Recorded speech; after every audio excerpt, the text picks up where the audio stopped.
Sometimes when a director is way ahead of their time, it takes the audience a beat to catch up, such as The Legacy of Joseph Kosinski, a truly brilliant filmmaker whose early work was unfairly reduced to a typical dismissive style over substance critique. Until audiences saw Top Gun: Maverick, a blockbuster so thrilling, broadly appealing, and perfectly tuned that it quite literally terraformed the tentpole landscape in its image. Then came F1, a comparably successful outing. You can check my video out on it over here. Which begs the question, did Joseph Kosinski arrive with Top Gun: Maverick, or was he here all along? To answer that question, we're gonna go all the way back to Tron Legacy. And with Tron Legacy, I locked in day one. I watched that movie dozens of times, each time finding a new texture or idea more interesting than its reputation would suggest, but a recent viewing pushed me over the edge. I had the privilege of seeing it on the big screen in Dolby 3D at the Academy Museum a couple of years back, and vibes were, for lack of a better word, transcendent. It was no longer just this film I had loved as a 16-year-old kid, but a story of generational values that bridged my high school and present selves. It took me back to my youth, yes, but it also pushed me forward into a complicated, melancholic,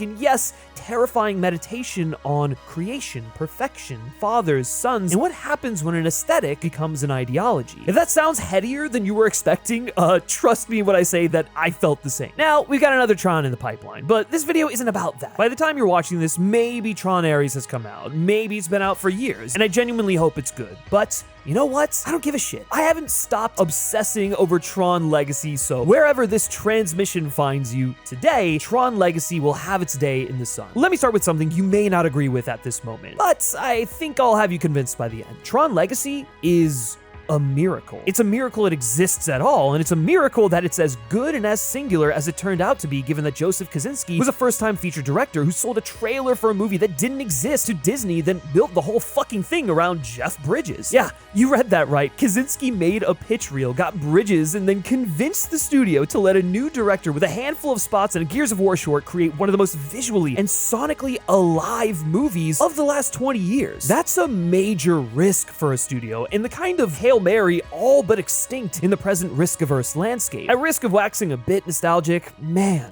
I miss those days. If you knew me in middle school and even high school, you'd know that I was a straight EDM kid, and I was obsessed with Daft Punk, Deadmau5, Tiesto, trance music, house music. The soundscape was a way to let my mind wander and escape. There's just a euphoric bliss that I love about that kind of music, a vibe that was so intoxicating for a young Griffin. I mean, shit, dude, it even inspired me to fuck around on the old Fruity Loop Studios, if you remember that. Holy shit, you're old. And I was making my own shitty electronic music. Like, that's how into this stuff I was. So, naturally, when Tron Legacy came out, it was the perfect encapsulation of the feeling I had while listening to that music. Not only because of the miracle that is the Daft Punk score, but the lights, the otherworldliness, the flashing lights, the darkness illuminated within, the neon and movement just... it was like my imagination had manifested right before my very eyes on screen. When that first trailer dropped, it was all my friends and I could talk about. We were obsessed with Derez, obsessed with the game has changed and the visuals that accompanied it. It was unlike anything I had ever seen before, and I wanted to drink up every ounce of it. I saw it in theaters countless times, IMAX 3D, you name it. I have vivid memories of going on a date to see this film, and even after its theatrical run, it was a movie I continued to return to because of how it made me feel. The space it occupied in my mind, how it captured my imagination, and yet spoke to me on a deeper level I hadn't come to terms with at that point in time. I was just living for the vibes it gave me, and indeed it is functional on that level, but has so much more to say about life, parental relationships, and what really matters. In the years since, I'd revisited Tron Legacy, each viewing improving upon the last, but I hadn't seen it in theaters since the original theatrical run in 2010. That is, until 3 years ago. I went to the Academy Museum as a 27-year-old living on my own in Los Angeles, able to understand and relate to Sam as a 27-year-old more than I ever could prior, and re-experienced Tron Legacy in Dolby 3D. And man, it was like I was rediscovering this magnificent work of art for the first time all over again. I fell in love all over again. Shit, I've had the Daft Punk score on repeat while writing this. The second the film opened and Daft Punk's pulsating, crunchy synths introduced Jeff Bridges' iconic monologue of the grid, my audience cheered. And I made sure to write this down 3 years ago because I wasn't gonna fucking forget it. Hell, they stood up in applause when the credits began to roll and cheered for Daft Punk when their name came across the credits. It was a screening that brought me back to the euphoria I felt watching Tron Legacy for the first time back in 2010. It was a gift, really, to spend another 2 hours with one of my favorite films of all time in a theater the way the filmmakers intended. I don't know if I'll ever have that experience again, but I'm so glad that I got that one final day with Tron Legacy and gleaned more from it than I ever could have imagined. A film about perfection and purpose, creatives, creators, and creation, and the things that really matter in a world filled with the inexplicable and mystery. Joseph Kosinski and his team crafted a borderline tone poem that was a prescient take on our relationship with technology and our obsession with reducing something down to its binary essentials. It's a goddamn miracle this film exists in the first place, and an even greater miracle that it is as perfect and influential technically, but also the whole, legacy sequel thing as it is, coming from a first-time director. It speaks to the spirits of some things simply being beyond us. Now, before I get too far ahead of myself and just completely lose my mind in this video, I want to talk about the existing school of thought on Tron Legacy before I bring your asses along to the new consciousness. Tron Legacy is often reduced to its vibe. Even the fans will tell you that the story is secondary and the experience is ultimately about the marriage of Daft Punk and the retro-futurism of the visuals. However, I would argue that this is hugely reductive. Does Tron Legacy have an amazing vibe? Fuck yeah, man, of course it does. But that vibe is merely a conduit for the themes it explores that are often left out of the conversation. On the surface, it's a neon playground, light cycle races, disc games, a cityscape that morphs into three-dimensional circuit boards. But beneath that is Joseph Kosinski's background as an architect and designer, a filmmaker whose camera moves like a compass across an ornate blueprint, tracing perfect polygons whose collected impact transcend their hard edge. He built an entire world out of lines of light. The grid is made of binary architecture, ones and zeros rendered as luminous filaments, and that aesthetic is not mere decoration. It's a thesis. Light is the thing that links everything together. Kosinski treats light as a language that dictates movement, architecture, and most importantly, morality. That last bit is crucial. The grid looks miraculous at first glance. It's a cyber Galapagos, a self-contained server cut off from the real world sometime in the 1980s that evolves freely into a sort of paradise. It's a world that endeavors to emulate humanity with such fidelity that it ends up reflecting our worst impulses back to us. Much is made of the light that traces the world of Tron, but we often overlook the darkness in between. Tron Legacy tells the story of Sam Flynn, son of Kevin Flynn, the hero of the original Tron, a film Kosinski watched first on VHS, making him a longtime fan of the property. Sam has lived most of his life without a father, believing that he had been abandoned when, in fact, shit was more complicated. In a relatable turn, his dad was trapped inside of the grid. I got sucked into a video. Which one? Tron. We've all been there. The film story is relatively straightforward. Sam travels to the grid, learns the truth of his father, and the two work together to save the digital world. What is most interesting, though, is the world building and the thematic ideas therein. The ISOs, spontaneous emergent programs, are a miracle of the grid. They're not born of user code or instruction, they simply are. They represent possibility, improvisation, and life that isn't reduced to binary directive. In short, they're everything that Kevin Flynn intended but could not accomplish when creating Clue, his idealized son. Clue, by contrast, is binary perfection. He executes the directive Flynn gives him without nuance. Clue's perfection is sterile and authoritarian. The stronger the obsession with perfection, the tighter the constriction, until it consumes the thing it claims to love. It's a story about how obsession corrodes love. It's about how a creator can, by insisting on an ideal, turn his creation into a weapon against the world and against himself. So you have Kevin, the creator, Clue, the perfect obedience generator built from Kevin's youthful arrogance, and Sam, the boy who grew up, abandoned, and had to carry the story of his father like a scar. This triad of perfectionist father, neglected son, and father's labored creation makes for a rich triangle of conflict. Kevin also has Cora, played by Olivia Wilde, the last ISO, the living thing that is not code, but too beautiful to fit inside Kevin's original binary thinking. She is, in a mythic way, Eve. She's the unexpected essential, the gift of the grid that should have been nurtured rather than exterminated. Kevin's relationship with Cora is paternal in a different register. She's both child and the last witness to his hopes and failures. Kevin Flynn has spent so much time trying to meticulously engineer perfection that he has failed to observe the miracles of life, the things we can't control but must nurture. Life refuses to be perfectly designed because The thing about perfection is that it's unknowable. You wouldn't know that because I didn't when I created you. life surprises, it persists, and we must look on. Meanwhile, the grid itself has transformed into something much more dangerous in comparison to the original Tron. The light cycle races and disc sports have been perverted into gladiatorial contests. What was once pure and playful becomes an instrument of cruelty, and that perversion is a direct outcome of Clue's obsession. If perfection is the telos, then every imperfection must be purged. Programs are rounded up, put on trains, and processed. The imagery is not hard to extrapolate from. The visuals stand as direct analog to historical horrors, and those analogies are chilling for a reason. What begins as design in service of protection ends in a sort of cyber eugenics and cleansing of undesirables. That's the political metaphor on the surface that is in dialogue with the much more intimate metaphor of parenthood. Clue is the son who, in being the perfect reflection, becomes the enemy. And it's Kevin's fault. He wired an absolutist directive in Clue and left no room for interpretive nuance. Clue's failure is Kevin's failure. Kevin made a son who could never learn empathy. In trying to architect a perfect world, Kevin forgot to architect a moral heart. That's where the analogy to tech companies sits. Encom becomes a stand-in for a modern corporation that forgets its founding artist. When profits and perfection become the mandate, the rubber band connecting the modern entity to its founding principles will fray and eventually snap. Think Apple without its Steve Jobs-like visionaries, slipping into monetizing upgrades and an aversion to experimentation. Kevin hid in exile, afraid of his creation. The film frames that as a universal pathology. The energy we spend trying to engineer a utopia can blind us to the human connections that require our love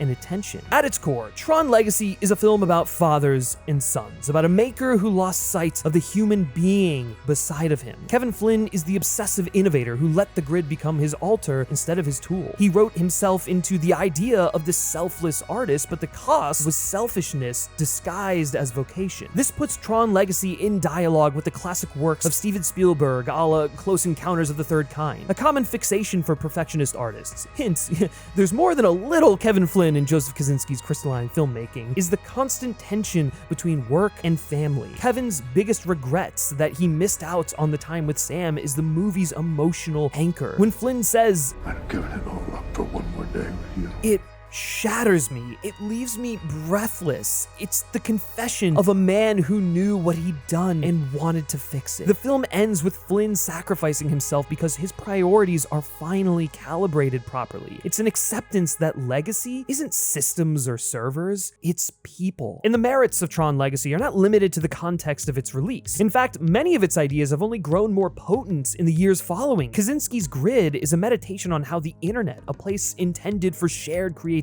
has become a tool of authoritarian control sold to the highest corporate bidder. The grid developed analogously. When left alone, it evolved, but the attempt to impose a perfect system reintroduced human imperfection in the form of power hunger. The ISOs are this idea realized. What happens when the work evolves on its own terms? The ISOs are not code-bound in the way other programs are. They improvise, they create Biodigital jazz, man.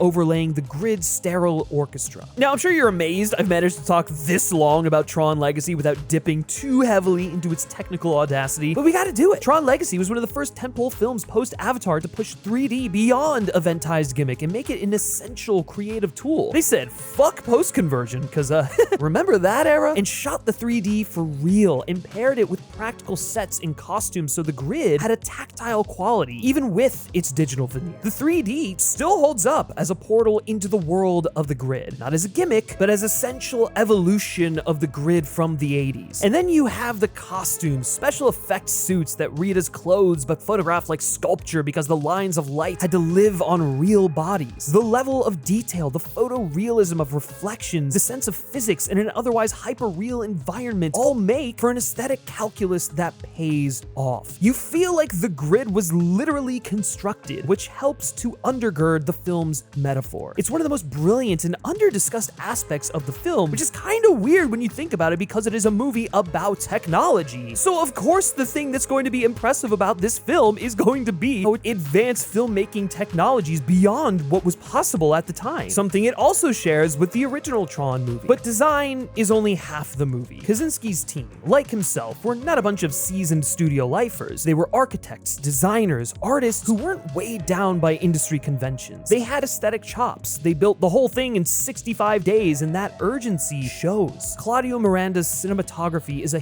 hymn to light and texture. And then Daft Punk scored. Like, Jesus fucking Christ, it's a character. This album has been discussed to death, and I don't need to repeat the heaping accolades that have eclipsed every other aspect of the film, but man, the music gives this movie its soul. If the visuals are architecture, the score is the weather. Tumultuous and foreboding, but undeniably majestic. Now I want to be very explicit about something that often gets referred to with a shrug: the de-aging tech in young Flynn sequences. Yes, the digital youth looks a bit dated now, I'm not gonna pretend it doesn't, but it's kind of a boring conversation that often eclipses more interesting ones. Naturally, the earliest attempt at facial de-aging in a major blockbuster is going to be dismissed in the context of what would follow, but the text makes this one a bit more complicated. One, the in-universe logic makes it work. Clue is literally Kevin's youthful copy, so a stylized young Flynn is narratively appropriate. It also helps that him being this perversion of Flynn's idea of perfection, this uncanny creation that is authoritarian in nature, like, yeah, there's something unsettling about it. It's not quite right. And so I think that works in the context of the film. It should unsettle you. It should cause you to be like, oh,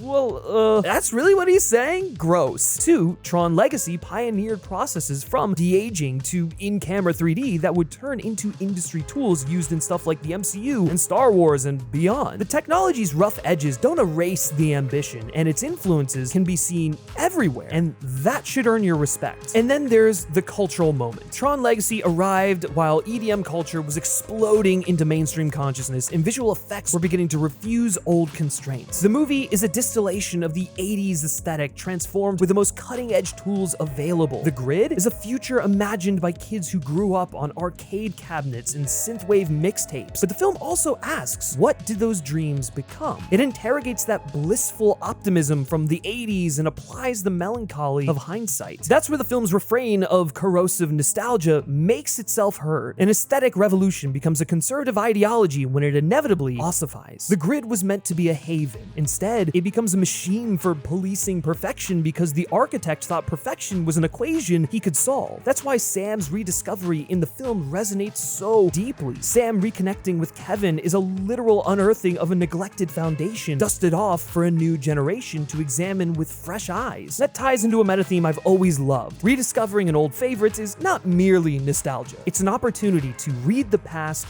with the present. When Sam, now an adult, walks back into his father's myth and sees the Grid with the eyes of a grown man, and when I, as an adult, hear an audience member behind me cheer for Daft Punk, we aren't just reliving, we're revising. We imbue the old with new meaning. That's the core emotional engine of the movie. The second act is pure spectacle, but it's also a beautiful reconciliation. To wrap things up, I want to talk about what Kevin leaves behind. His legacy is not the machine he built, but the people he has shaped. The film says explicitly what we often pretend not to know, that our work can be excellent, but ultimately meaningless if we don't have people to share it with. Kevin wasn't an allegory for God, but a human with outsized ambition and the need to build, to be revered, to out-engineer mortality. Kevin's final act, choosing his son over his code, is the film's moment of redemption and a statement of its thesis. Fuck perfection, man, and tend to life's beautiful imperfections. Our children, our friends, our lovers, everything around us that we refuse to acknowledge, or that we take issue with or scrutinize because it doesn't quite align with this idea we have in our head. As I mentioned towards the beginning, Tron Legacy is more than just a run-of-the-mill sequel. It is a tone poem, a combination of music,